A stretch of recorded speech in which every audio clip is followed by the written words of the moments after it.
Proverbs 15:32. He that refuseth instruction despises his own soul, but he that heareth reproof getteth understanding. This proverb is very related to the previous one, where it says, the ear that heareth reproof of life abideth among the wise. The rule is simple. A wise man will gladly hear instruction and submissively take reproof, but a foolish and wicked man will resist them both. The wise man will gain understanding by receiving correction, but the wicked man who refuses admonition hates his own soul, for he is guaranteeing his eventual ruin. A good measure between a wise man and a fool is whether they receive instruction or refuse and resist it. We're all born to this world with nothing, and we know nothing. The surest way to learn is by listening to others. In our early years, our teachers are our parents.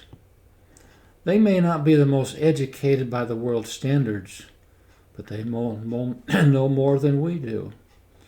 From their instructions, our lives are formed. Thus we call them formative years. God has two great books from which good teachers teach. The one book we call the Bible. The other I refer to sometimes as the book of creation, about all of God's world as we look and observe it.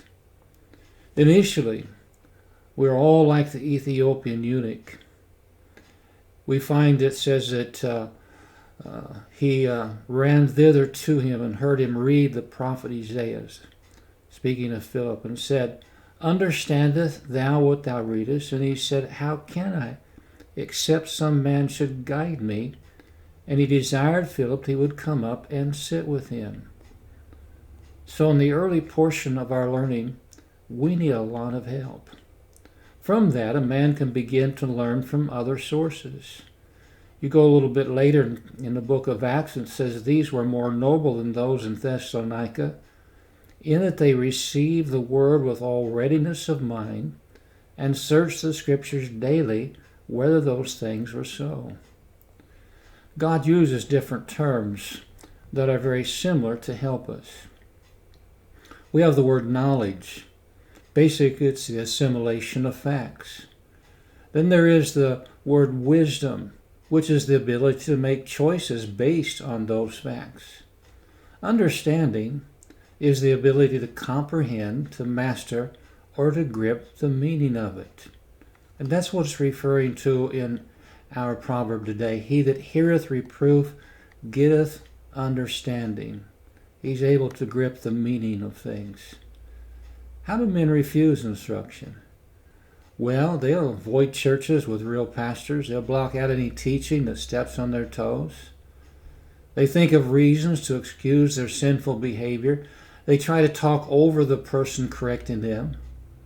They try to get rid of the man who stands for anything. Or they apply the words to someone worse than themselves. And here's the real kicker. They look for a fault in the teacher to avoid the force of his words, accusing him of false motives. Oh, how we need to be aware of those that God brings into our life to correct us.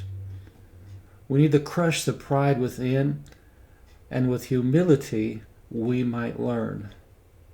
You realize that getting saved is hearing about our sinful condition and with humility accepting what God says and turning to Him.